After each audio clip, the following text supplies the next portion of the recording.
إن الحمد لله نحمده ونستعينه ونستغفره ونعوذ بالله من شرور أنفسنا وسيئات أعمالنا من يهده الله فلا مضل له ومن يضلل فلا هادي له وأشهد أن لا إله إلا الله وحده لا شريك له وأشهد أن محمدا عبده ورسوله أما بعد فإن أصدق الحديث كتاب الله تعالى وخير الهدي هدي محمد صلى الله عليه وسلم وشر الأمور محدثاتها وكل محدثة بدعة وكل بدعة ضلالة وكل ضلالة في النار ما بعد. Ceci est le quatrième cours, les cours basés sur le livre du Cheikh Abdul Muhsin Al-Abbad hafidhahullah intitulé Tabsir al-Nasik bi Ahkami al-Manasik, l'apprentissage des rites du pèlerinage. ثم قال المؤلف حفظه الله المستحبات في الحج والعمرة.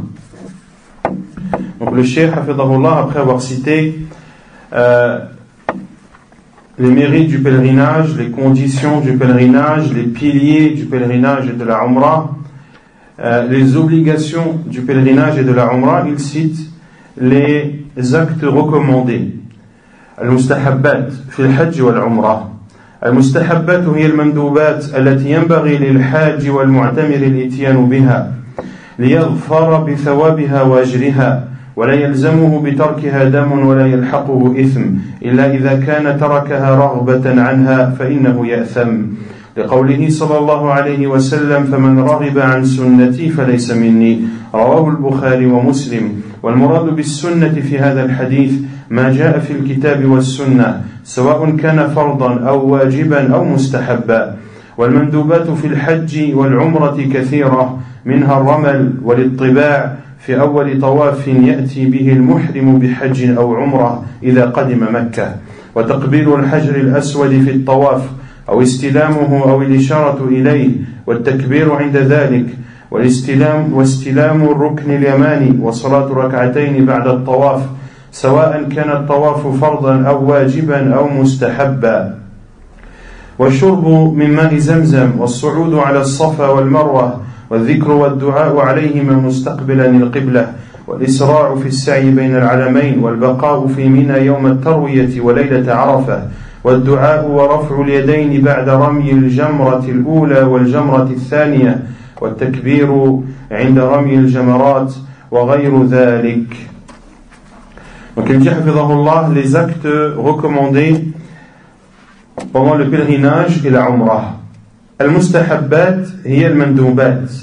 Les actes recommandés, c'est ce qui est préférable de faire. Ce sont les actes que le pèlerin et celui qui accomplit la Umrah lui est recommandé de faire afin de percevoir et d'obtenir la récompense de ces actes. Et en délaissant ces actes, il n'a pas de compensation, il n'a pas de bête à sacrifier, contrairement aux obligations. Et en délaissant et en ne faisant pas ces actes recommandés, il n'a pas de mauvaise action à son actif.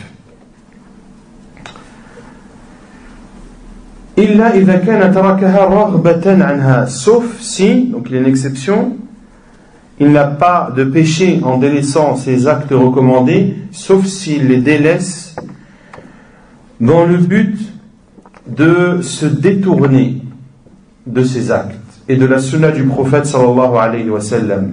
Car le prophète sallallahu alayhi wa sallam a dit فَمَنْ رَغِبَ عَنْ سُنَّتِي فَلَيْسَ مِنِّي. Celui qui se détourne de ma sunna ne fait pas partie de moi. Celui qui se détourne de ma sunna ne fait pas partie de moi. Autrement dit, le prophète sallallahu alayhi wa sallam se désavoue de lui.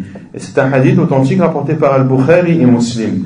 Et ce qui est voulu par la sunna dans ce hadith, c'est tout ce qui est rapporté dans le livre d'Allah et dans la sunna du prophète sallallahu alayhi wa sallam, que ce soit un acte obligatoire, que ce soit un acte ou que ce soit un acte recommandé, celui qui délaisse une sunna du prophète sallallahu alayhi wa sallam, non pas parce que il ne fait pas cela il ne délaisse pas où il délaisse par fainéantise, où il délaisse par fatigue, dans ce cas, il n'a pas de péché en délaissant une sunna pour ces raisons. Quand on dit sunna, c'est les actes recommandés. Par contre, s'il délaisse même des actes recommandés dans le but de se détourner de la sunna du prophète sallallahu alayhi wa sallam, eh bien, dans ce cas, il commet un péché. Et Cheikh Al-Abbad, hafidhahullah, dit que les actes recommandés pendant le Hajj et la Umrah sont nombreux. Et il en énumère quelques-uns. Minha al-ramal. Al-ramal, c'est le fait d'accélérer le pas. Al-ramal et al-ittiba'. Al-ramal, c'est le fait d'accélérer le pas pendant le premier tawaf, que ce soit le tawaf de la Umrah pour le mutamatti' ou que ce soit le premier tawaf pour le qarin ou le mufrid, appelé tawaf al-qudum. C'est le tawaf que fait le pèlerin lorsqu'il arrive à la Mecque. Dans ce premier tawaf, la sunna du prophète sallallahu alayhi wa sallam, parmi les actes recommandés, c'est d'accélérer le pas pendant les 3 premiers tours. C'est entre la marche et la course. Et les savants disent c'est le fait d'accélérer le pas en rapprochant les pas. Et al-ittiba', lui, a lieu pendant les 7 tours, pendant la totalité du tawaf, pendant toute la durée du tawaf. Et al-ittiba', c'est le fait de découvrir son épaule droite. C'est de découvrir son épaule droite en passant son rida, donc l'étoffe qui couvre la partie supérieure du corps, en passant son rida sous son aisselle droite et en le déposant sur son épaule gauche. Ainsi, le pèlerin a son épaule droite découverte. Et la sunna du prophète sallallahu alayhi wa sallam est de couvrir les 2 épaules en dehors de tawaf al-qudum. En dehors de ce tawaf, le pèlerin a les 2 épaules couvertes. Et notamment, il se doit de couvrir ses épaules lorsqu'il prie, car le prophète sallallahu alayhi wa sallam a interdit de prier sans que les épaules soient couvertes de son vêtement. Et ceci concerne le pèlerin comme celui qui n'est pas pèlerin, c'est un jugement général.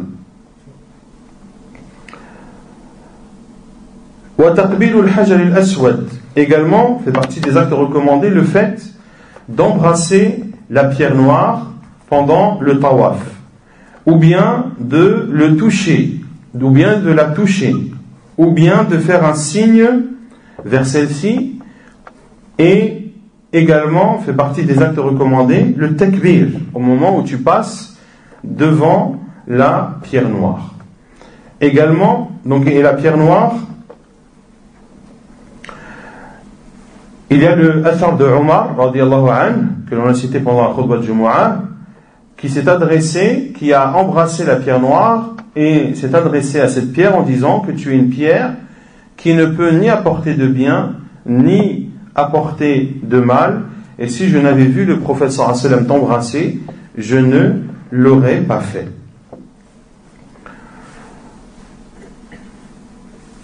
Également de toucher le coin yéménite,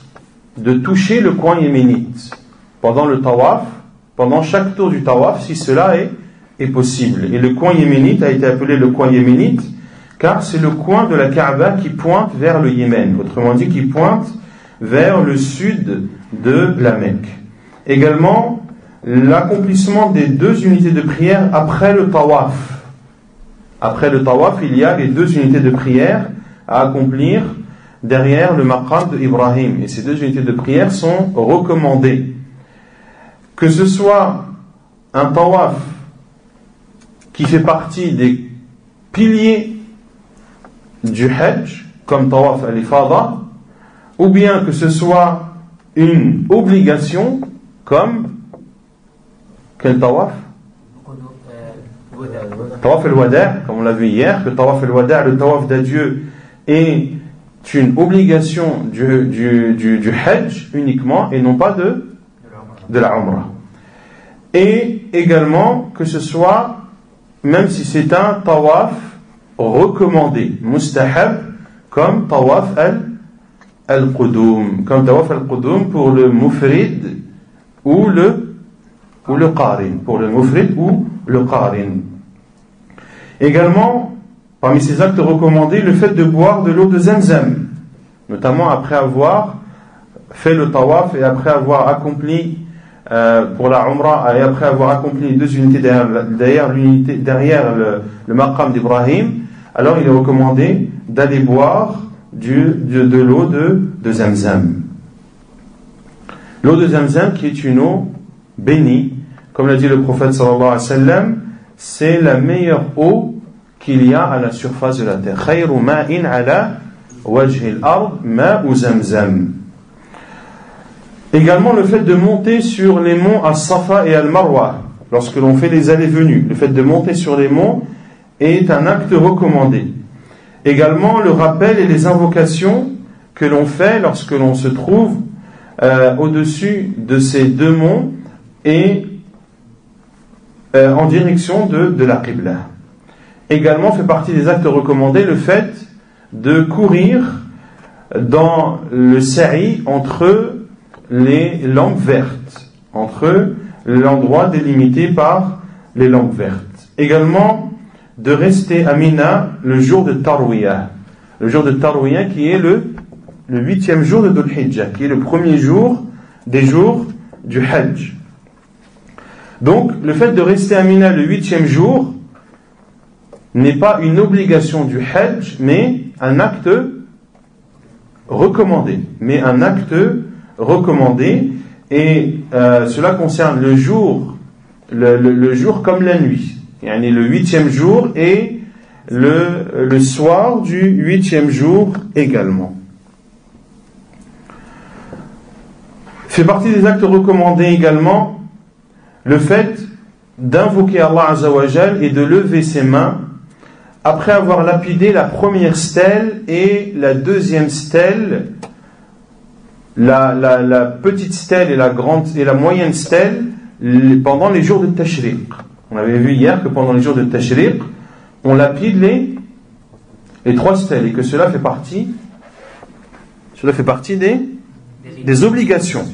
Cela fait partie des obligations du pèlerinage. De lapider les trois stèles pendant les 3 jours de Tashriq pour celui qui reste 3 jours et les 2 jours pour celui qui reste 2 jours. Et le fait après avoir lapidé la première stèle, la sunna, est de se décaler vers la droite et de lever ses mains et d'invoquer Allah subhanahu wa ta'ala longuement. Ceci est un acte recommandé, que ce soit après la lapidation de la première stèle et de la deuxième stèle. Également le fait de faire le takbir à chaque lancer. Lorsque l'on lance les pierres, les 7 pierres devant chaque stèle, eh bien le fait de prononcer le takbir après avoir lancé ou au moment de lancer les pierres, cela est un acte recommandé. Et bien d'autres actes qui font partie des actes recommandés du pèlerinage. Et lorsque l'on dit acte recommandé, cela ne doit pas sous-estimer, le pèlerin ne doit pas sous-estimer ses actes. Et celui qui accomplit le pèlerinage se doit de s'efforcer d'accomplir autant d'adoration que possible et autant d'actes recommandés que possible. Car plus le pèlerin accomplira des actes recommandés et plus son pèlerinage sera complet et plus sa récompense sera grande. Et parmi les bénéfices d'accomplir des actes recommandés, il y a le fait que les actes surérogatoires viennent compléter les manquements que la personne aurait pu faire pendant les actes obligatoires. pendant les actes obligatoires. Et dans le hadith, la première chose sur laquelle sera jugée la personne le jour du jugement, c'est la prière. فإن صلحت صلح سائر عمله وإن فسدت فسد سائر عمله. Si elle est bonne, alors il pourra être jugé sur le reste de ses actes. Et si elle est mauvaise, Allah Azza wa Jal dira انظروا هل لعبدي من تطوع. Regardez si mon serviteur a accompli des actes surérogatoires afin de compléter le manque qu'il a fait et qu'il a commis dans ses actes obligatoires. Donc les actes surérogatoires, il ne faut absolument pas les négliger. Et à la base de demander sur les actes à chaque fois, lorsque tu entends un hadith du prophète sallallahu alayhi wa sallam, le fait de demander, oui, mais est-ce que cela est obligatoire ou surérogatoire? À la base, cette question ne se pose pas. Est-ce que les compagnons du prophète sallallahu alayhi wa sallam, lorsque le prophète sallallahu alayhi wa sallam leur parlait, l'interrompaient, lui disaient, mais est-ce que cela est obligatoire ou surérogatoire? Autrement dit, si c'est obligatoire, je le fais, et si ce n'est pas obligatoire, eh bien, je me réserve la possibilité de ne pas le faire. À la base, cela ne se pose pas. Quand est-ce que cette question se pose? Lorsque tu ne l'as pas fait. Lorsque tu n'as pas fait tel ou tel acte, c'est là où tu te poses la question, est-ce que c'est une obligation ou est-ce que c'est un acte surérogatoire? Si c'est une obligation, eh bien, tu regardes si tu dois ou non apporter une compensation. Et si c'est un acte recommandé, dans ce cas, il n'y a pas de compensation à faire. ثم قال حفظه الله المواقيت المكانية والزمانية للإحرام بالحج والعمرة. المواقيت المكانية هي المواضع التي يجب على من مر بها مريدا الحج أو العمرة الإحرام منها، وقد جاء بيانها في السنة عن رسول الله صلى الله عليه وسلم. فعن ابن عباس رضي الله عنهما قال: وقت رسول الله صلى الله عليه وسلم لأهل المدينة ذا الحليفة، ولأهل الشام الجحفة، ولأهل نجد قرن المنازل، ولأهل اليمن يلملم، هن لهن ولمن أتى عليهن من غير أهلهن ممن أراد الحج والعمرة، ومن كان دون ذلك فمن حيث أنشأ، حتى أهل مكة من مكة. رواه البخاري ومسلم. وإحرام أهل مكة من مكة في هذا الحديث محمول على إحرامهم بالحج، فإنهم يحرمون من منازلهم، وأما إحرامهم بالعمرة فيكون من خارج الحرم لأمر النبي صلى الله عليه وسلم عائشة رضي الله عنها بالخروج إلى التنعيم للإحرام منه. رواه البخاري ومسلم عن عائشة. وفي هذين الحديثين جمع أهل مكة ومن في حكمهم في كل من حجهم وعمرتهم بين الحل والحرم. وجاء ذكر هذه المواقيت الأربعة في الحديث عن ابن عمر رواه البخاري ومسلم. والميقات الخامس ذات عرق هو لأهل العراق، وقد جاء ذكره مع المواقيت الأربعة في حديث عائشة رضي الله عنها رواه النسائي، وإسناده صحيح رجاله ثقات. وجاء ذكره وحده في حديثها عند أبي داود أن رسول الله صلى الله عليه وسلم وقت لأهل العراق ذات عرق. ورجال إسناده عنده هم إسناد الحديث عند النسائي فوق شيخه. وأما ما جاء في صحيح البخاري عن ابن عمر رضي الله عنهما قال: لما فتح هذان المصران أتوا عمر فقالوا: يا أمير المؤمنين، إن رسول الله صلى الله عليه وسلم حد لأهل نجد قرنا وهو جور عن طريقنا، وإنا إن أردنا قرنا شق علينا، فقال: فانظروا حذوها من طريقكم. فحد لهم ذات عرق، فمحمول على أنه لم يبلغ عمر رضي الله عنه الحديث المرفوع في ذلك، فحد لأهل العراق ذات عرق باجتهاد، فكان من موافقاته التي وافق فيها الحق. Il dit حفظه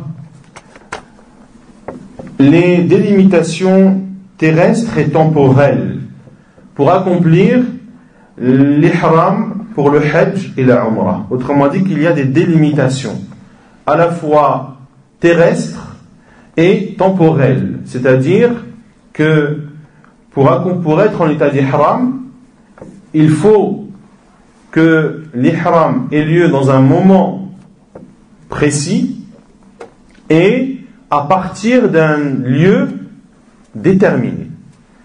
Que l'ihram a lieu dans un moment déterminé et à partir d'un lieu déterminé.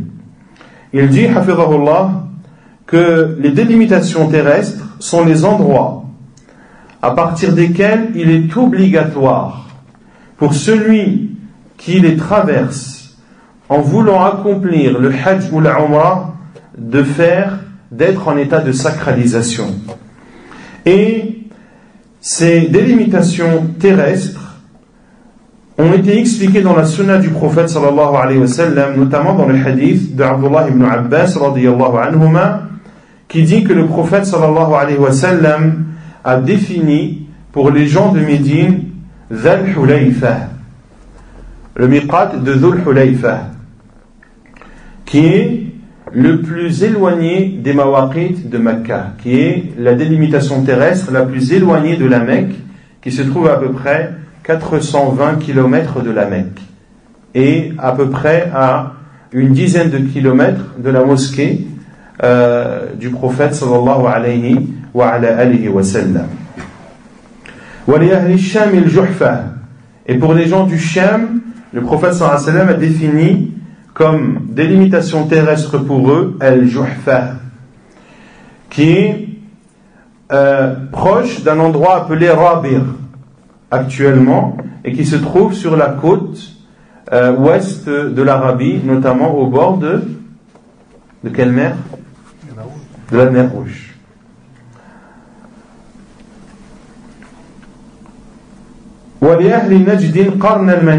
Et pour les gens de Najd, donc pour l'est de l'Arabie, le prophète sallallahu alayhi wa sallam a défini pour eux le miqat de Qarn al-Manazil. Et pour les gens du Yémen, le prophète sallallahu alayhi wa sallam a défini Yalamlam, qui se trouve au sud de la Mecque et qui est connu aujourd'hui sous le nom de As-Sa'diyya. Il y a là-bas une grande mosquée et c'est un endroit appelé As-Sa'diyya depuis lequel les gens venant du sud accomplissent leur ihram de cet endroit.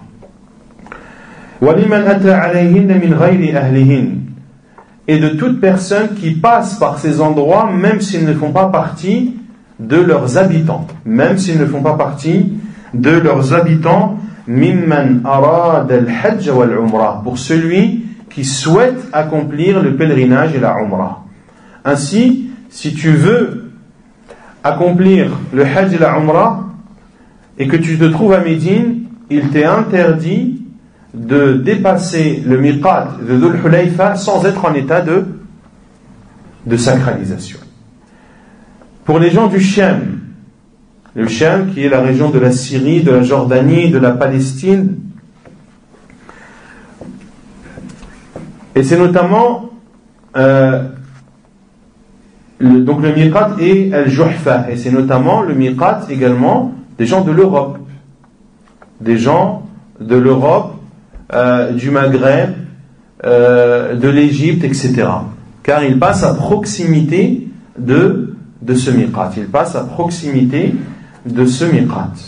Ainsi, pour ceux qui viennent d'Europe, par exemple, et qui veulent accomplir le pèlerinage ou la umrah, ils doivent être en état de sacralisation avant d'arriver au-dessus, s'ils sont en avion, au-dessus de ce miqat, ou avant d'arriver à l'endroit le plus proche, car on n'est pas forcément obligé de passer au-dessus de cette limitation.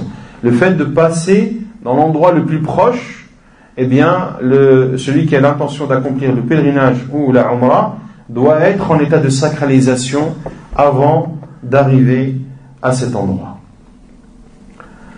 Et celui qui est en deçà, alors il fera son ihram de là où il se trouve. Même les gens de la Mecque, depuis la Mecque. même les gens de la Mecque, depuis la Mecque. Et c'est un hadith rapporté par Al-Bukhari et Muslim.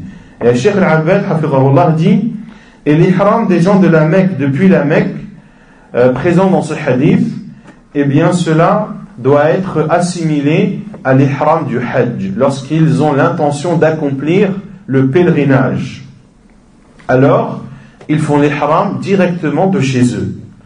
Quant au fait de vouloir accomplir la Umrah, lorsque les gens de la Mecque veulent accomplir la Umrah, ils doivent faire l'ihram, ils doivent être en état de sacralisation à l'extérieur de la terre sacrée, à l'extérieur de la délimitation de la terre sacrée. La terre sacrée est délimitée de façon extrêmement précise.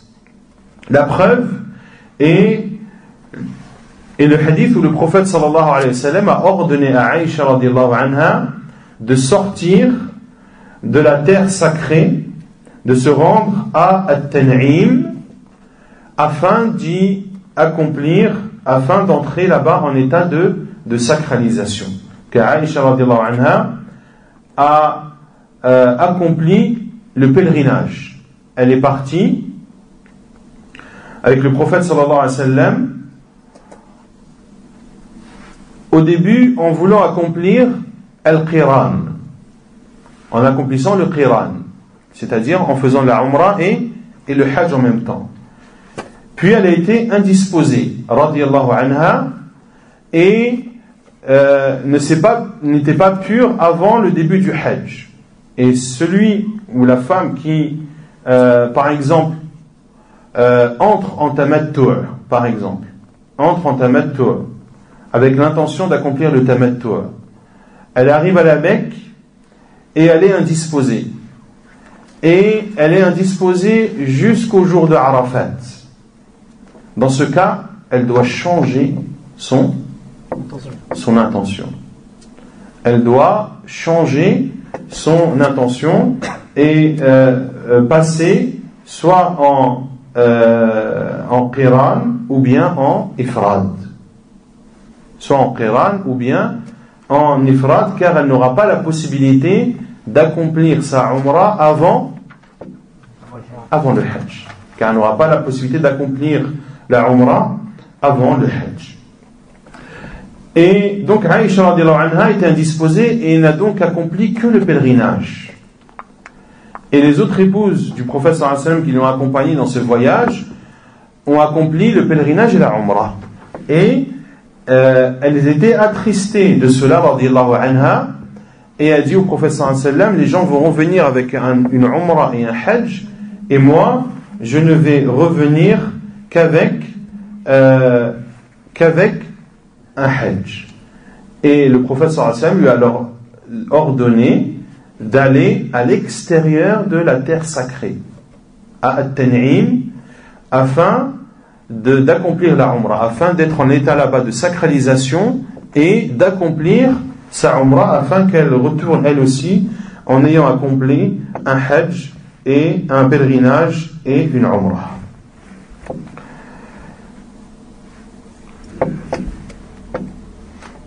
Et le hadith est rapporté par Al-Bukhari et Muslim, selon Aïcha radiyallahu anha. Donc dans ces deux hadiths, dans ces deux hadiths, les gens de la Mecque ont donc deux jugements différents. Lorsqu'ils veulent accomplir le pèlerinage, ils peuvent le faire de la terre sacrée. Et lorsqu'ils veulent accomplir la Umrah, ils doivent être en état de sacralisation à l'extérieur de la terre sacrée. Ces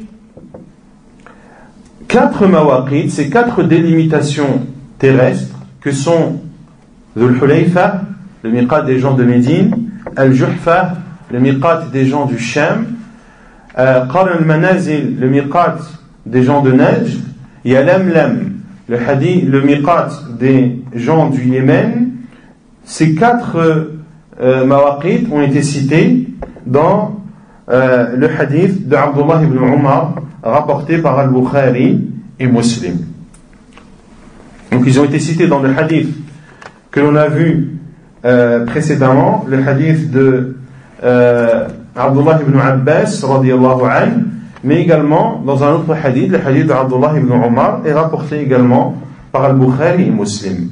Quant au 5e miqat, qui est le miqat appelé Dhatu Irq, qui est le miqat des gens de l'Irak, qui est le miqat des gens de l'Irak.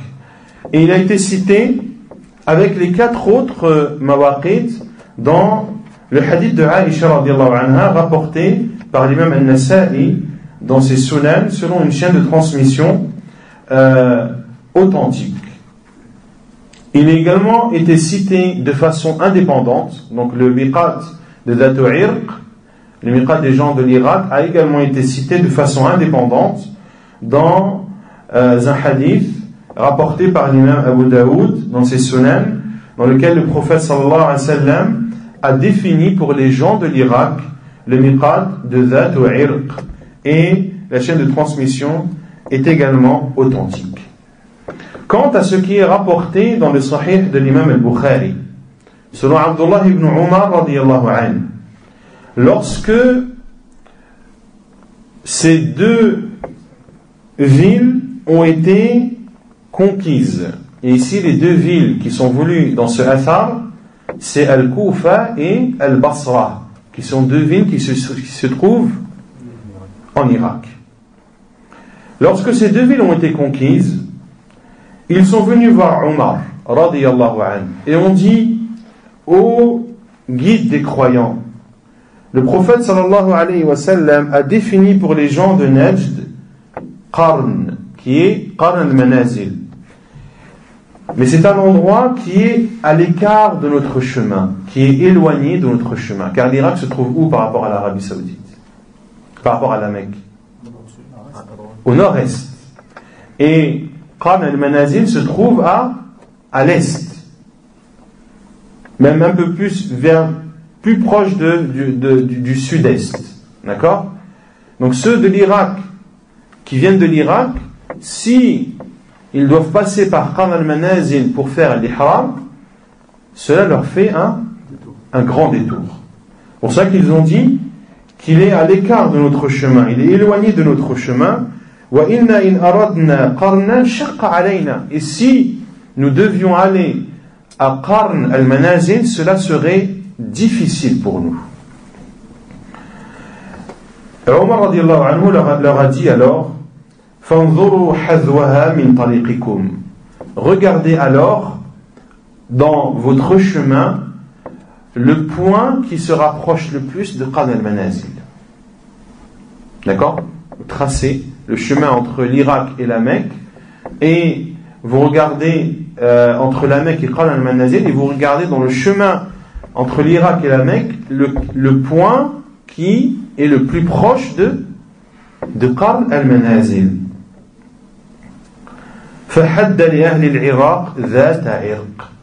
Et Omar radiyallahu anhu a défini pour les gens de l'Irak le miqat de Dhatu Irq. Ceci de par son effort d'interprétation radiyallahu ta'ala anhu, et de cela de par son ijtihad, son effort de réflexion plutôt. Et cela fait partie des sujets et des cas dans lesquels Omar radiyallahu anhu a eu raison et a coïncidé avec la réalité et la raison. Et ici, le Cheikh Al-Abad dit que Omar radiyallahu anhu n'avait pas connaissance du hadith du prophète sallallahu alayhi wa sallam. On a dit que Dhatu Irq a été défini dans un hadith, le hadith de Aïcha avec les 4 autres, et dans un hadith indépendant rapporté par l'imam Abu Daoud. Et Cheikh Al-Abad dit que Omar radiyallahu anhu n'avait pas connaissance de ce hadith, et qu'il a répondu aux gens de l'Irak par cela, et que par un effort de réflexion, et qu'il a eu raison dans ce qu'il leur a dit. Et Omar radiyallahu anhu était muwaffaq dans plusieurs de ses positions. Eh bien, le Coran est même venu pour affirmer et pour conforter sa position, notamment lorsqu'il a dit au prophète sallallahu alayhi wa sallam, si les femmes se voilaient, et les versets du hijab sont descendus, et ainsi de suite. À la Kulihal, il y a une divergence des savants à ce sujet. Ça, on l'avait vu dans les cours de Taysir al-Alam. Certains savants considèrent que le hadith où le prophète sallallahu alayhi wa sallam parle de Dhatu Irq sont faibles, et que Dhatu Irq est un miqat qui a été défini par Omar radiyallahu anhu. Et même s'il n'y a pas de hadith, le prophète sallallahu alayhi wa sallam nous a ordonné de suivre sa sunna et la sunna des califes bien guidés. Et parmi les califes bien guidés, il y a Omar radiyallahu anhu. ومن لم يمر بهذه المواقيت فإنه يحرم عند محاذاتها برا أو جوا أو بحرا، وإن أحرم قبل المواقيت صح إحرامه وخالف الأولى. قال ابن المنذر في الإجماع: وأجمعوا على أن من أحرم قبل الميقات أنه محرم، ومن مر بهذه المواقيت أو حاذاها وهو لم يرد حجا أو عمرة فإنه لا يلزمه الإحرام منها، كما دل عليه مفهوم قوله صلى الله عليه وسلم في الحديث المتقدم: ممن أراد الحج أو العمرة. ومن تجاوز ميقاته غير محرم كاليمن الذي مر بيلملم مريدا الذهاب إلى المدينة أولا، وكالذي وصل إلى جدة بالطائرة يريد الذهاب منها إلى المدينة لزيارة مسجد الرسول صلى الله عليه وسلم، ثم يحرم من ذي الحليفة ميقات أهل المدينة، فإنه لا شيء عليه في هذا التجاوز، لأنه لم يرد الإحرام من ميقاته، وإنما تجاوزه في طريقه إلى المدينة للزيارة ثم الإحرام من ميقاتها. ومن أحرم من ميقاته وبعد وصوله إلى جدة أمر بالذهاب إلى المدينة فإنه يبقى على إحرامه، لأن من دخل في نسك لم يجوز له تركه ووجب عليه أن يتمه، لقول الله تعالى: وأتموا الحج والعمرة لله. Puis le Cheikh Al-Abbad hafidhahullah cite différents cas de figure concernant les délimitations terrestres et le fait d'entrer en état d'ihram. Il dit hafidhahullah que celui qui ne passe pas par ces délimitations terrestres, alors il se doit d'entrer en état de sacralisation au moment où il arrive dans l'endroit le plus proche. Dans l'endroit le plus proche. Que ce soit de façon terrestre, que la personne soit sur terre, dans les airs ou en mer.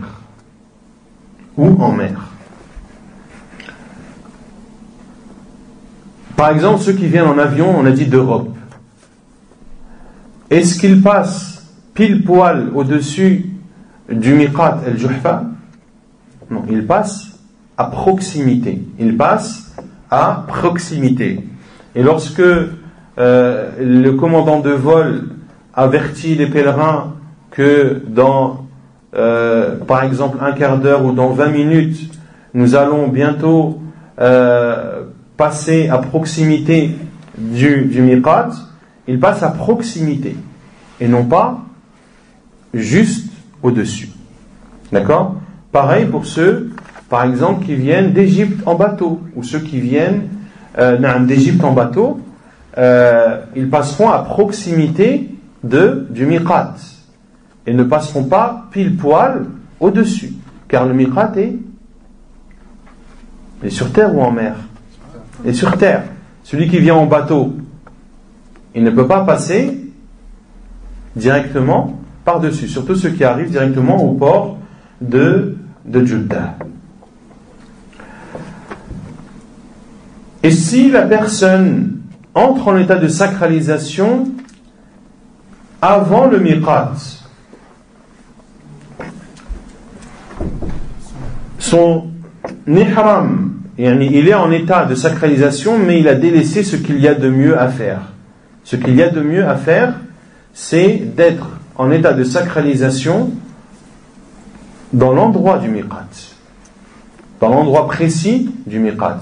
Il est autorisé de le faire avant, mais le mieux est de le faire au niveau du miqat. D'accord? Al-Imam Ibn al-Mundhir, dans son livre Al-Ijma', a dit, et ils sont unanimes, que celui qui entre en état de sacralisation avant le miqat, qu'il est considéré comme étant en état de sacralisation.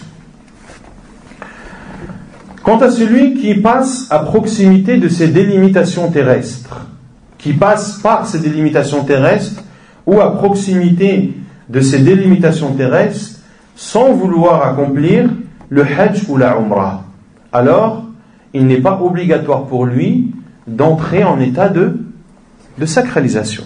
Il n'est pas obligatoire pour lui d'entrer en état de sacralisation, car il n'a pas l'intention d'accomplir le hajj ou la umrah. Comme cela est prouvé et comme cela est compris dans le hadith du prophète sallallahu alayhi wa sallam, le hadith de Abdullah ibn Umar que l'on a vu précédemment, dans lequel le prophète sallallahu alayhi wa sallam a dit mimman arad al-hajja aw al-umrah, pour celui qui veut accomplir le pèlerinage et la umrah. Donc c'est lui qui doit être en état de sacralisation au moment d'arriver au niveau de cette délimitation terrestre, au lieu de ce miqat. Quant à celui qui dépasse le miqat sans être en état de sacralisation, comme le yéménite qui passe par Yalamlam mais qui veut tout d'abord aller à Médine, personne qui vient du Yémen qui veut accomplir son pèlerinage ou la umrah, mais il commence par Médine. Dans son trajet, est-ce qu'il va traverser le miqat ou pas? Oui, car le miqat se trouve entre lui et Médine. Entre lui et Médine. Donc il va traverser, il va passer ce miqat. Mais lui, ce qu'il veut, c'est d'abord commencer par Médine. Dans ce cas, il n'y a pas de mal à ce qu'il traverse le miqat sans être en état de sacralisation. De même, pour celui qui arrive à Jeddah en avion et qui a l'intention de commencer par Médine, quelqu'un qui veut faire la umrah, il atterrit à Jeddah, mais il commence par Médine. Donc il aura dépassé le miqat sans être en état de sacralisation. Cela est autorisé car il commence d'abord par Médine pour aller visiter la mosquée du prophète sallallahu alayhi wa sallam, puis une fois son séjour à Médine terminé, c'est là où il se mettra en état de sacralisation dans l'endroit du miqat de Dhul Hulayfa, qui est le miqat des gens de Médine. Il n'y a donc aucun mal pour ces personnes de traverser, de dépasser le miqat sans être en état de sacralisation. Quant à celui qui est en état de sacralisation, celui qui s'est mis en état de sacralisation au niveau du miqat ou au moment où il s'approche ou au niveau de l'endroit où il est le plus proche du miqat, et qu'après son arrivée à Jeddah, on lui ordonne de partir à Médine. Alors il doit rester dans son état de sacralisation. Une personne qui part d'Europe par exemple pour accomplir sa umrah, et il commence par la Mecque, donc il commence par sa umrah, il se mettra en état d'ihram lorsqu'il se rapprochera du miqat de Rabigh, de Al-Juhfa est appelé aussi Rabigh. Il sera donc en état de sacralisation. Arrivé à Jeddah, l'agence lui dit qu'il y a un souci au niveau de l'hébergement à la Mecque. et qu'il doit obligatoirement aller à Médine pour séjourner là-bas, le séjour qu'il devait faire à Médine après la Umrah, eh bien il n'a d'autre choix que de le faire avant. Eh bien il doit rester en état d'ihram.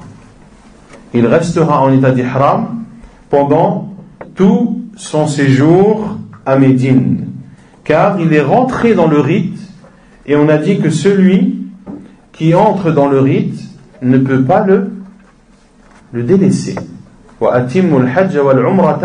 compléter le pèlerinage et la umrah pour Allah. Ainsi, il ne lui est pas autorisé de se désacraliser sur le champ et de dire voilà, on va à Médine, donc j'enlève mon ihram, je sors de mon état de sacralisation, je vais à Médine, et de Médine je me remettrai en état d'ihram au niveau du miqat de Dhul Hulayfa. Non, il devra rester en état de sacralisation jusqu'à accomplir sa umrah de façon complète. Donc après avoir cité les délimitations terrestres, Cheikh Al-Abbad hafidhahullah cite ensuite les délimitations temporelles. والمواقيت الزمانية هي الشهور التي يحرم فيها بالحج والعمرة، وهي في العمرة شهور السنة كلها، لأنه لم يأتي دليل على تخصيصها في أشهر معلومة. وأما في الحج ففي أشهره، وهي شوال وذو القعدة والعشر الأول من ذي الحجة.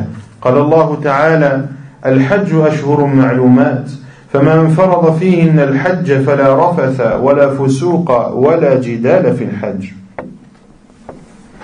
وقد جاء بيان هذه الأشهر في أثر عن ابن عمر علقه البخاري في باب قول الله تعالى: الحج أشهر معلومات، ووصله الحاكم بإسناد صحيح على شرط البخاري ومسلم، ووافقه الذهبي، وعزاه أيضا ابن كثير في تفسيره إلى عمر وعلي وابن مسعود وابن الزبير وابن عباس رضي الله عنهم. وقال ابن عباس: لا يحرم بالحج إلا في أشهر الحج، فإن من سنة الحج أن تحرم بالحج في أشهر الحج. رواه ابن خزيمة في صحيحه بإسناد صحيح على شرط البخاري، وعلقه البخاري في باب قول الله تعالى: الحج أشهر معلومات، فقال: قال ابن عباس: من السنة أن لا تحرم بالحج إلا في أشهر الحج. وقول الصحابي: من السنة كذا، له حكم الرفع، فالإحرام بالحج يبدأ في أول ليلة من شوال وينتهي بطلوع الفجر من ليلة النحر، وهي 70 ليلة إذا تم شهر شوال وذي القعدة، إذا تم شهر شوال وذي القعدة، 69 ليلة إذا نقص أحدهما، 68 إذا نقص جميعا. وأول هذه الليالي ليلة عيد الفطر، وآخرها ليلة عيد الأضحى. ولا يشكل على هذا كون جملة من أعمال الحج تكون في يوم العيد وأيام التشريق، لأن المقصود حصول الإحرام في هذه الأشهر، لقوله تعالى: فمن فرض فيهن الحج، الآية. ولا مجال للإحرام بالحج بعد طلوع الفجر من ليلة النحر لانتهاء وقت الوقوف بعرفة. Il dit hafidhahullah: al-mawaqit az-zamaniyah. Donc ce sont les moments dans lesquels il est possible d'entrer en état de sacralisation, que ce soit pour la umrah ou pour le hajj. Il dit, quant à la umrah, cela peut avoir lieu pendant tous les mois de l'année, car aucune preuve n'est venue pour spécifier que la umrah a lieu dans des mois bien définis. Et à partir du moment où cette spécificité ou cette spécification n'est présente dans aucune preuve, eh bien, on reste sur la base que la umrah peut être accomplie pendant tous les mois de l'année. Quant au hajj, quant au pèlerinage, il a lieu pendant ces mois, pendant les mois du pèlerinage. Et les mois du pèlerinage sont les mois de Shawwal, Dhul Qa'dah et Dhul Hijjah. Ce sont donc, le Cheikh Al-Abad dit, et les mois du Hajj, ce sont Shawwal, Dhul Qa'dah et les 10 premiers jours de Dhul Hijjah. Et les 10 premiers jours de Dhul Hijjah. La preuve est la parole d'Allah Azza wa Jal, Al-Hajju ashhurum ma'lumat. Le pèlerinage a lieu pendant des mois bien connus. Celui donc qui a pour obligation d'accomplir le pèlerinage pendant ces mois, alors point de rafath, on a dit que c'était d'avoir un rapport avec son épouse et tout ce qui le précède, point de perversité et point de dispute pendant le pèlerinage.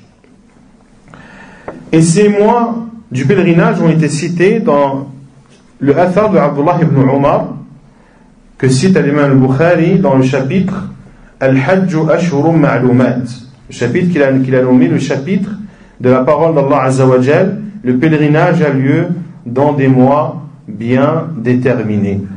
Et il est également rapporté dans le Mustadrak de l'imam al-Hakim selon une chaîne de transmission authentique. Et l'imam Ibn Kathir, rahimahullah, dans son explication, dans son tafsir du Coran, a également attribué ce athar à Omar, à Ali, à Ibn Mas'ud, à Ibn Zubayr et à Abdullah ibn Abbas, radiyallahu ta'ala anhum. Et Abdullah ibn Abbas a dit, l'on n'entre dans le pèlerinage que pendant les mois du pèlerinage. Fa'inna min as-sunnah, et fait partie de la sunna concernant le pèlerinage, d'entrer en état de sacralisation pour le pèlerinage pendant les mois du pèlerinage. Et ce athar est rapporté par l'imam Ibn Khuzayma dans son Sahih selon une chaîne de transmission authentique. Et le fait que Abdullah ibn Abbas dise fait partie de la sunna de n'entrer en état de sacralisation pour le pèlerinage que pendant les mois du pèlerinage. Le fait qu'un compagnon dise fait partie de la sunna telle et telle chose, cela prouve que ce hadith, que cette parole de ce compagnon a le jugement du rafa. Qu'est-ce que le rafa? Que cette parole est attribuée au prophète sallallahu alayhi wa sallam. Car si un compagnon, et tous les compagnons sont dignes de confiance, si un compagnon dit que fait partie de la sunna telle et telle chose, c'est qu'il a entendu cela du prophète sallallahu alayhi wa sallam. L'ihram pour le hajj, on entre en état de sacralisation pour le pèlerinage, cela commence de la première nuit du mois de Shawwal. Commence la première nuit du mois de Shawwal, et ce moment se termine au lever du soleil du 10e jour, du jour du sacrifice. Quand on dit la première nuit de Shawwal, en islam, les nuits précèdent le jour. Pour cela que lorsque l'on voit le premier croissant de lune de Ramadan, l'on commence le soir même à prier à Tarawih, car cette nuit est la première nuit du Ramadan. Et lorsque l'on voit le croissant de Shawwal, l'on ne fait pas à Tarawih ce soir-là, car c'est la première nuit de Shawwal. Donc, le moment où il est autorisé d'entrer en état de sacralisation pour accomplir le Hajj commence dès la première nuit de Shawwal jusqu'au lever, jusqu'à l'apparition de l'aube. J'ai dit lever du soleil tout à l'heure? Non, jusqu'à l'apparition de l'aube. Tulu' al-Fajr. Jusqu'au Fajr du jour de l'Eid. Jusqu'au Fajr du jour de l'Eid al-Adha. Et ici, Cheikh Al-Abad dit, et ce moment dans lequel l'on peut accomplir l'on peut entrer dans le rite du pèlerinage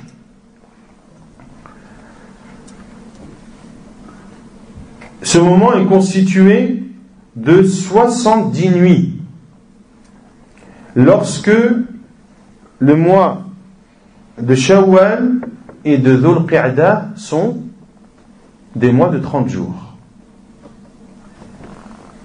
Car Cheikh Al-Abad dit les mois du Hajj sont le mois de Shawwal, de Dhul Qa'dah et les 10 premiers jours de Dhul Hijjah. Donc si les mois de Shawwal et de Dhul Qa'dah sont des mois de 30 jours, eh bien ce moment dans lequel on peut entrer dans le rite du pèlerinage est constitué de 70 nuits. Il est constitué de 69 nuits lorsque l'un des 2 mois de Shawwal ou de Dhul Qa'dah est de 29 jours. Et cette durée est constituée de 68 nuits lorsque les 2 mois de Shawwal et de Dhul Qa'dah sont des mois de 29 jours. Et la première de ces nuits est la nuit de Eid al-Fitr. Et la dernière et la fin de ce moment est la nuit de Eid al-Adha. Et ceci est un moyen mémotechnique de s'en rappeler. Parce qu'on te dit c'est quoi le moment exact dans lequel on peut entrer dans le rite du Hajj. Tu dis c'est de la première nuit de Eid al-Fitr jusqu'à la nuit de Eid al-Fitr jusqu'à la nuit de Eid al-Adha. Et quand on dit la nuit de Eid al-Adha, c'est la nuit qui précède le jour de l'Eid. Autrement dit, c'est la nuit où les pèlerins sont où? Al-Muzdalifa. C'est la nuit dans laquelle les pèlerins sont à Al-Muzdalifa. Puis il dit, Hafizahullah, et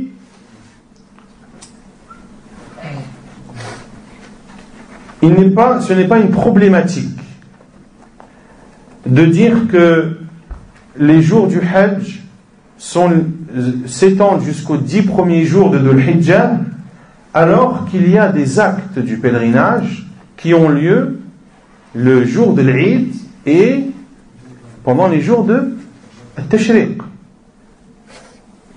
Et à l'école, il y a une divergence des savants à ce sujet, mais l'avis de Cheikh Al-Abad est celui-ci. Il dit qu'il n'y a pas de contradiction lorsque l'on dit que le Hajj commence de la nuit de Eid al-Fitr jusqu'à la nuit de Eid al-Adha. Alors que Jamrat al-Aqaba, on la lapide quand? Le jour de l'Eid. D'accord? Quand est-ce qu'on sacrifie la bête? Le jour de l'Eid. Quand est-ce qu'on lapide les 3 stèles? Pendant les jours de At-Tashriq, qui sont les 11, 12 et 13e jour. Donc, bien après la nuit de Eid al-Adha. Il dit qu'il n'y a pas de contradiction dans cela, car ce qui est voulu, c'est husul al-ihram, c'est le fait d'entrer en état de sacralisation pendant ce laps de temps. Lorsque tu vas accomplir le pèlerinage, tu dois être en état de sacralisation pour accomplir le rite du pèlerinage pendant ce laps de temps. Car Allah Azza wa Jalla a dit فَمَنْ فَرَضَ فِيهِنَّ الْحَجِّ, si l'on décide d'y accomplir le pèlerinage. Donc d'y accomplir pendant les mois du pèlerinage. Et une personne qui veut accomplir le pèlerinage, est-ce qu'il peut le faire après le Fajr du 10e jour?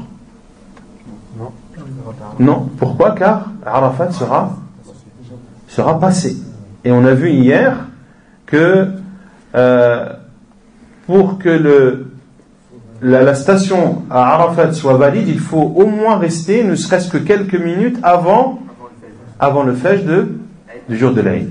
Si la personne vient après le Fajr du jour de l'Aïd et dit voilà, moi je vais commencer le Hajj, on lui dit c'est trop tard.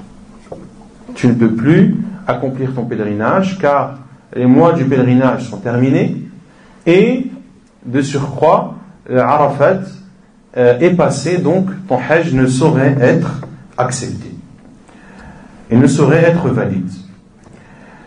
Et il dit Hafidhahullah wa la yushkilu ala dhalika aydan, إطلاق الجمع على أقل من 3 أشهر لقول الله عز وجل فقد صغت قلوبكما وإنما هما قلبان وقوله وداود وسليمان إذ يحكمان في الحرث إذ نفشت فيه غنم القوم وكنا لحكمهم شاهدين فقد جاء فيه إطلاق ضمير الجمع على الاثنين ومن إطلاق لفظ الجمع على الاثنين قول الله تعالى فإن كان له إخوة فلأمه السدس لأن الأم تحجب من الثلث إلى السدس ب2 فأكثر من الإخوة وأيضا فمن إطلاق الشيء على بعضه قول الله عز وجل فمن تعجل في يومين فلا إثم عليه وإنما هما يوم ونصف يوم.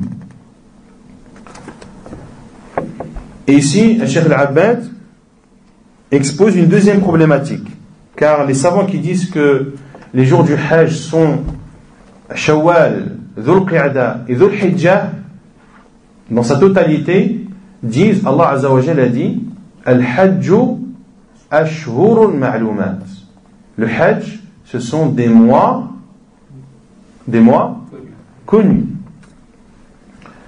Et Allah Azza wa Jalla a utilisé le pluriel. Le pluriel. Donc cela veut dire que c'est 3 mois complets. Car quand est-ce que l'on parle de pluriel en arabe? À partir de 3. Donc il faut que les 3 soient complétés. Donc les autres savants ont dit que les jours du Hajj s'étendent jusqu'à la fin de Dhul Hijjah. Et Cheikh Al-Abbad dit il n'y a pas de problématique également dans cela.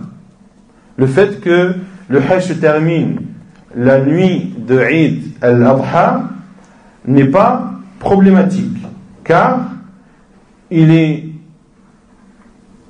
utilisé, et cela est valable dans la langue arabe également, et dans beaucoup de versets cela est cité, le fait de citer le pluriel il n'y a pas de problématique à citer le pluriel en voulant dire moins de 3 mois.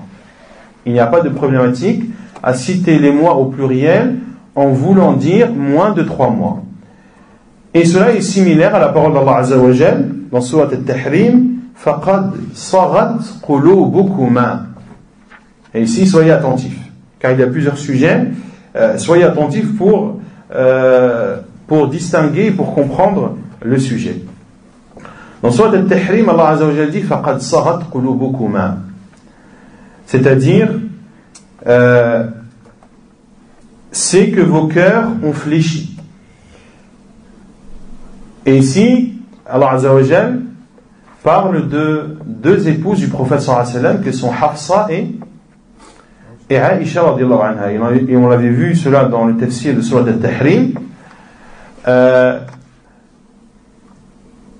car elles ont incité le prophète sallallahu alayhi wa sallam à s'interdire une chose qui lui était autorisée.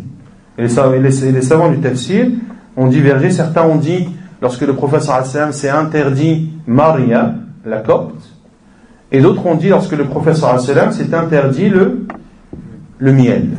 C'est interdit le miel qu'il mangeait chez l'une de ses épouses. Et la première explication est la plus connue et la moins authentique, celle de le fait que le prophète sallallahu alayhi wa sallam s'est interdit Maria, la copte. Et la deuxième, concernant le miel, est la moins connue et la plus authentique. Et le prophète sallallahu alayhi wa sallam mangeait du miel, si mes souvenirs sont bons, chez Zaynab radiyallahu anha, et Aïcha radiyallahu anha a dit à Hafsa que lorsque le prophète sallallahu alayhi wa sallam entrera, de lui dire quelle est cette odeur de miela, une sorte de substance sécrétée par les arbres et qui a une mauvaise odeur. Et lorsque le prophète sallallahu alayhi wa sallam est entré, Hafsa radiyallahu anha lui a dit est-ce qu'il y a une odeur de miel là? Et le professeur Hassan a dit non, c'est un miel que j'ai mangé chez Zainab. Et le professeur Hassan aimait le parfum. Et ceux qui aiment le parfum n'aiment pas sentir mauvais. Et donc il s'est interdit le miel qu'il mangeait chez Zainab. Et Allah Azza wa Jal a repris ces deux mères des croyants, radiyallahu anhun, notamment dans le 4e verset de Surat Al-Tahrim, In tatouba faqad sarat qulubukuma. Si vous vous repentez, c'est-à-dire de ce que vous avez fait comme incitation au prophète sallallahu alayhi wa sallam pour s'interdire une chose qui lui est autorisée. Faqad sarat qulubukuma, c'est que vos cœurs ont fléchi. Ici, Allah Azza wa Jal parle du cœur de qui? De qui? De Hafsa et de Aïcha, qui sont au nombre de 2. Elles ont combien de cœurs? 2. Donc si on parle en duel, le verset aurait été Faqad sarat qalbakuma. Faqad sarat qalbakuma. Mais Allah Azza wa Jal dit Faqad sarat qulubukuma.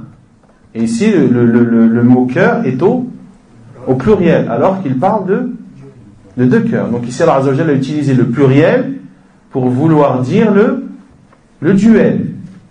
Donc ici, c'est la première preuve que cela est autorisé. L'autre preuve est dans Surat Al-Anbiya, le verset 78, où lorsqu'Allah Azza wa Jal parle de Daoud et de Sulayman, alayhim as-salam. Et Daoud et Sulayman, quand ils eurent à juger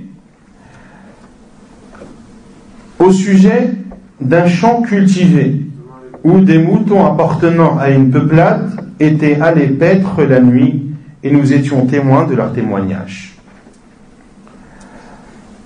Ici, un berger est allé paître ses moutons dans le jardin et dans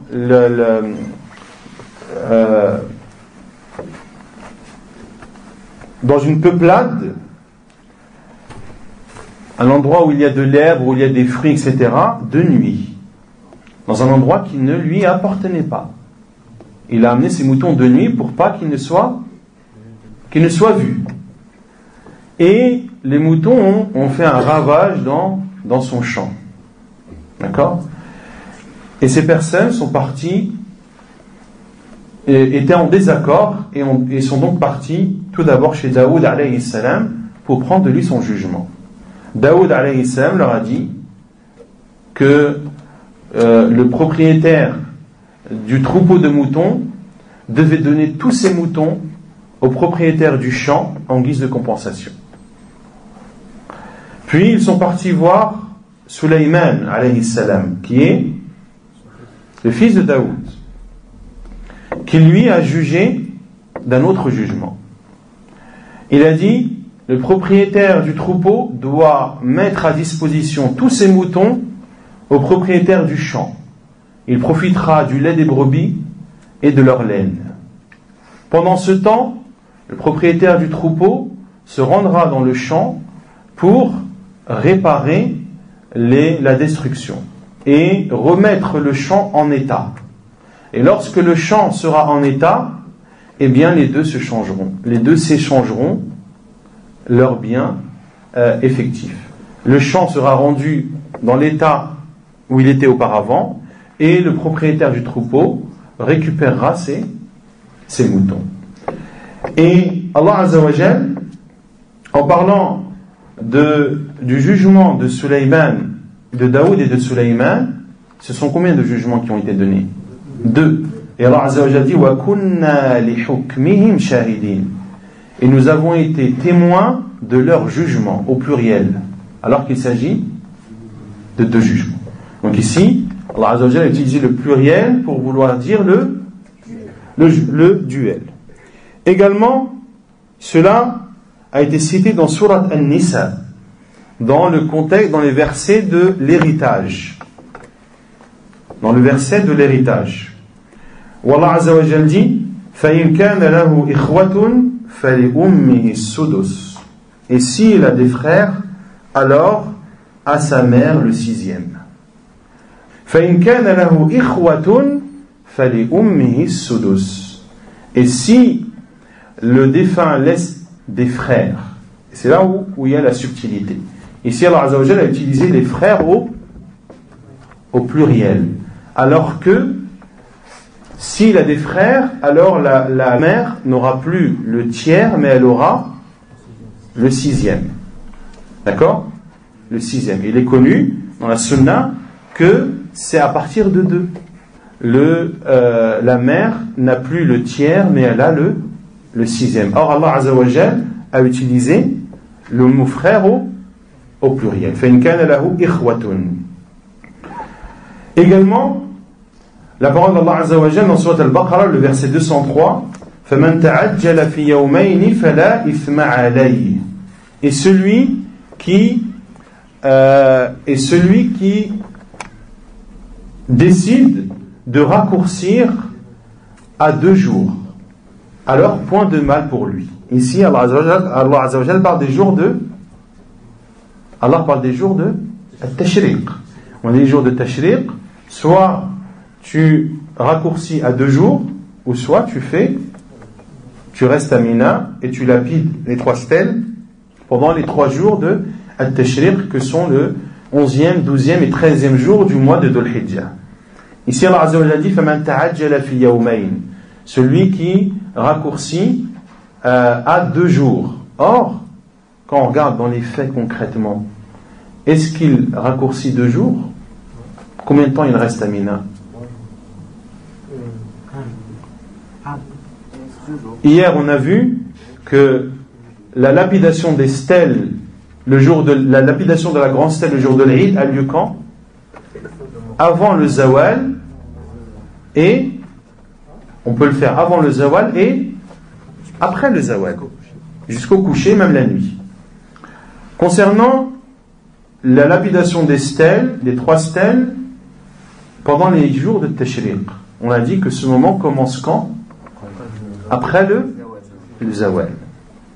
Une personne qui décide de raccourcir, donc il va rester le 11e jour de Dhul Hijjah, le premier jour de Tashriq, il va rester entièrement à Mina. Il va lapider les stèles. Le lendemain, le 12e jour, d'accord? Après le Zawal, il va lapider les trois stèles, puis il s'en va. Donc au final, il est resté combien de jours? Il est resté combien de jours? 1 jour et demi. Car le Zawal, il a lieu à midi, à peu près. En arabe, midi et demi, on va dire midi 30, midi 35. D'accord? Donc concrètement, il est resté combien de temps? 1 jour et demi. Et Allah Azza wa Jalla a parlé de 2 jours. Donc quoi? Il est autorisé de citer une chose en voulant dire une partie. Donc ici, Allah Azza wa Jalla a cité les 2 jours, mais il voulait dire par là, mais entre dans cela le jour et demi. Et il en est de même pour Ashhur al-Hajj. Allah Azza wa Jalla a cité les jours, les mois du Hajj, mais est inclus dans cela les 10 jours de Dhul Hijjah. Vous avez compris l'argumentation de Cheikh Al-Abbad hafidhahullah ta'ala. ثم قال ولو أحرم بالحج في غير أشهره صح إحرامه وفسخه إلى عمره فطاف وسعى وحلق أو قصر وتحلل ولا علاقة لهذه العمرة بالتمتع الذي هو أحد أنساك الحج الثلاثة لأن هذا المحرم لم يفرد العمرة في أشهر الحج. Il cite un cas de figure, et si la personne entre en état de sacralisation pour le Hajj en dehors des mois du Hajj, comme celui qui entre en état de sacralisation pour accomplir le pèlerinage pendant le mois du Ramadan. Ici il dit, hafidhahullah, son ihram est valide. Il est en état de sacralisation. Mais il doit changer. Il doit changer et il passe du Hajj à la Umrah. Son ihram n'est plus un ihram pour le pèlerinage, mais c'est un ihram pour la Umrah. Il devra faire le tawaf, devra faire le sa'i, il devra raser ses cheveux ou les raccourcir, et ensuite se désacraliser. Et cette umrah qu'il aura accomplie ne sera en aucun cas une umrah, la umrah du tamattu'. Cette umrah ne sera pas considérée comme la umrah du tamattu', car il n'a pas accompli cette umrah pendant les mois du pèlerinage. ونكتفي بهذا القدر وسبحانك اللهم وبحمدك أشهد أن لا إله إلا أنت أستغفرك وأتوب إليك.